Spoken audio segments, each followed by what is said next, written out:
भावना करू शकेल का आनंदीचा उपचार? आनंदीच्या उपचारासाठी कोण करेल भावनाची मदत? लक्ष्मी निवास मालिकेची कहाणी खूपच इंटरेस्टिंग होताना दिसते. मालिकेत ट्विस्ट आणि टर्न्स बघायला मिळत आहेत आणि अशातच येणाऱ्या एपिसोडचा नवीन प्रोमो समोर आलेला आहे, जिथे पुन्हा एकदा भावना आणि सिद्धू मध्ये खटके उडताना दिसत आहेत. येणाऱ्या एपिसोडमध्ये आपण बघणार आहोत की लक्ष्मी आणि भावना आनंदीला घेऊन पोहोचतात डॉक्टरांकडे. त्यांना सगळी घडलेली घटना सांगतात. त्यांना म्हणतात की काही दिवसांपूर्वी आनंदीचा ऍक्सिडेंट झाला होता आणि तेव्हापासून त्यांना खूप त्रास होतो, पायाने त्यांना चालता येत नाही म्हणून. तर तेव्हा डॉक्टर म्हणतात मी बघतो की नेमका प्रॉब्लेम काय आहे. डॉक्टर प्रॉब्लेम चेक करतात आणि त्यानंतर ते भावना आणि लक्ष्मीला उपचाराबद्दल सगळं काही सांगतात. भावना आणि लक्ष्मी त्यानंतर पोहोचतात मंदिरामध्ये आनंदीला घेऊन, जिथे ते देवाची प्रार्थना करत असतात आणि तेवढ्यात तिथे सिद्धू सुद्धा पोहोचतो. सिद्धूला तिथे बघून भावना मात्र खूपच हैराण होते. ती चकित होते आणि त्याला ओरडायला सुरू करते. त्याला म्हणते की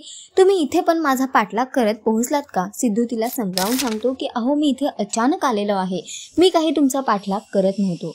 पण भावना त्याला म्हणते की तुम्ही माझा पाठलागच करत होतात. त्यामुळे सिद्धू मंदिरातून निघून जातो.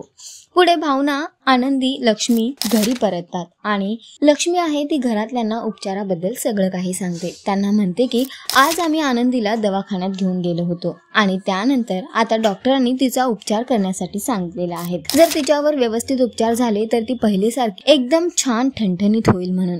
त्यावर संतोष लगेच विचारतो की डॉक्टरांनी खर्च किती सांगितलाय? लक्ष्मी सांगते की 30,000 एक खर्च येईल असा डॉक्टरांनी सांगितलाय, पण तोही दर महिना. हे ऐकल्यावर मात्र संतोष आणि हरीशच्या चेहऱ्यावरचा रंगच उडतो. आता बघणं फार महत्वाचं असणार आहे की आनंदी भावनावर यानंतर सुद्धा उपचार करू शकेल का आणि भावनाला कोण मदत करणार? सिद्धू मदतीस धावून येणार का भावनाच्या? हे बघणं फार महत्वाचं असणार आहे. तर तुम्ही किती एक्सायटेड आहात येणाऱ्या एपिसोडसाठी आम्हाला कॉमेंट करून नक्की सांगा आणि अशाच टेलिव्हिजन अपडेटसाठी टेलिगप्पाला लाईक, शेअर, सबस्क्राईब नक्की करा. नमस्कार.